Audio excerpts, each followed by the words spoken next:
Assalamualaikum warahmatullahi wabarakatuh.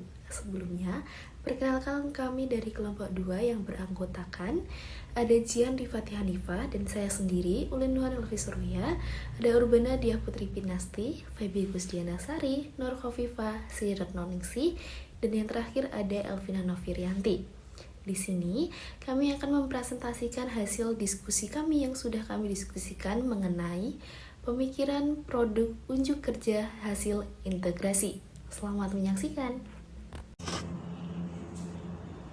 Saya akan menjelaskan isi tentang cerita-cerita inspiratif sebagai pembelajaran Islam interdisipliner. Teks inspiratif adalah rangkaian cerita dalam bentuk narasi dengan kesan dan pesan di dalamnya.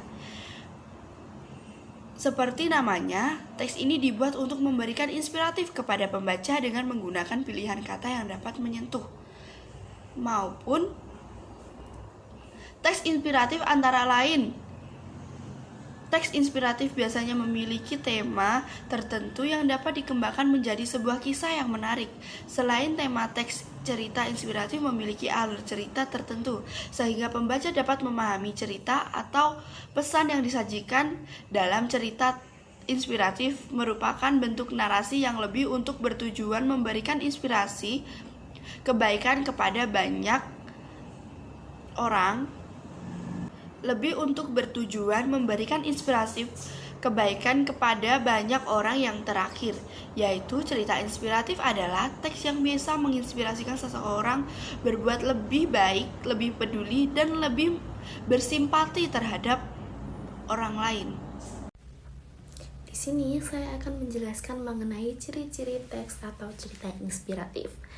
Teks inspiratif umumnya diangkat dari kisah nyata atau biasanya diadaptasi dari kisah nyata dari seorang tokoh. Hal tersebut dimaksudkan untuk memberikan gambaran bahwa hal-hal positif yang terjadi dalam kisah tersebut ternyata bisa juga dirasakan dan dilalui oleh pembaca. Kemudian yang kedua yaitu memiliki tema tertentu. Selain kisah nyata, setiap bentuk tulisan teks inspiratif dapat dikembangkan dari satu tema tertentu menjadi kisah inspiratif yang sangat menarik. Kemudian yang ketiga, memiliki judul yang menarik. Setiap teks inspiratif harus memiliki judul yang memudahkan pembaca mengidentifikasi tentang gambaran isi teks. Ciri berikutnya yaitu teks inspirasi memiliki alur yang menarik. Dalam teks ini terdapat alur cerita yang memberikan pemahaman awal, inti, bahkan hingga akhir cerita atau kisah. Oleh karena itu, teks inspirasi juga dapat disebut sebagai teks cerita karena adanya pengabaran urutan waktu kejadian yang dialami tokoh dari awal hingga akhir. Berikutnya yaitu bersifat naratif. Teks inspirasi tentunya bersifat naratif karena menguraikan urutan kejadian suatu peristiwa. Salah satunya dibuktikan dengan adanya alur cerita dan yang terakhir terdapat tokoh yang diceritakan. Pada teks inspirasi terdapat tokoh cerita dengan beragam kisah hidup dan latar belakang yang dijadikan sebagai sumber inspirasi bagi pembaca. Pada umumnya, tokoh dalam cerita inspiratif adalah manusia yang menorehkan segudang prestasi, memiliki pengaruh terhadap dunia, sehingga dapat memberikan inspirasi bagi pembaca. Adapun produk dalam kegiatan ini berupa kisah inspiratif dari kisah Nabi yang pada dasarnya kisah inspiratif tersebut dapat ditemukan pada kehidupan sehari-hari. Namun pada kali ini kisah inspiratif tersebut lebih difokuskan pada nilai-nilai keteladanan dari kisah Nabi. Hasil unjuk kerja dari kegiatan ini adalah bahwa kisah Nabi dapat digunakan sebagai kisah pembuka atau penutup dalam suatu forum kajian atau pengajian. Selain itu, kisah Nabi dapat digunakan sebagai contoh pada materi ceramah atau khutbah. Kisah Nabi yang digunakan pun disesuaikan dengan materi yang akan dibacakan. Lalu, hasil integrasinya pada mata pelajaran bahasa Indonesia yaitu teks inspiratif.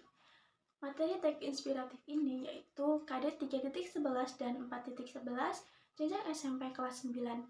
Materi teks inspiratif apabila dikaitkan dengan mata kuliah Islam interdisipliner, maka dapat dihasilkan kisah-kisah Nabi yang dapat diimplementasikan atau diterapkan dalam kegiatan keagamaan seperti Taman Pendidikan Al-Quran yang nantinya dapat menceritakan kisah-kisah tersebut sehingga dapat memotivasi para pendengar. Nah, untuk memperjelas pengertian yang sudah dijelaskan tadi, kita akan memberikan sebuah contoh kisah inspiratif dari Rasulullah Shallallahu Alaihi Wasallam yang memberdayakan seorang pengemis. Rasulullah memiliki cara sendiri untuk menuntaskan pengangguran. Salah satunya adalah seperti yang dijelaskan dalam hadis riwayat Anas bin Malik. Anas bin Malik menceritakan pada suatu ketika ada seorang pengemis dari kalangan Ansor yang datang meminta-minta kepada Rasul. Lalu beliau bertanya kepada pengemis tersebut, "Apakah kamu mempunyai sesuatu di rumahmu?" Kemudian pengemis itu pun menjawab, "Tentu, saya memiliki pakaian yang biasa saya gunakan sehari-hari dan sebuah cangkir." Rasul berkata, "Ambil dan serahkan kepada saya." Lalu pengemis itu pun menyerahkannya kepada Rasul. Kemudian Rasulullah menawarkan kepada para sahabatnya, "Adakah di antara kalian yang ingin membeli ini?"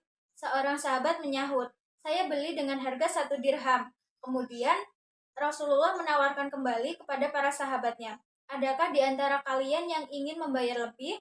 Seorang sahabat menyahut, "Saya sanggup membelinya dengan harga 2 dirham." Rasulullah menyuruh pengemis itu untuk membelanjakan makanan untuk keluarganya, dan selebihnya menyuruhnya untuk membeli sebuah kapak. Rasulullah berkata, "Carilah kayu sebanyak mungkin dan jualah. 2 pekan ini aku tidak ingin melihatmu." Nah, setelah 2 pekan, pengemis itu datang kembali menghadap Rasulullah dan membawa uang sebanyak 10 dirham, hasil dari penjualan kayu.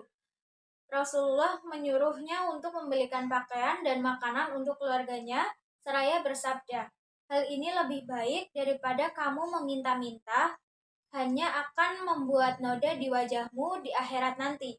Tidak layak bagi seorang yang meminta-minta kecuali dalam 3 hal, yaitu fakir miskin yang benar-benar tidak mempunyai sesuatu, kemudian utang yang tidak bisa terbayar, dan penyakit yang membuat seseorang tidak bisa berusaha." Hadis riwayat Abu Daud.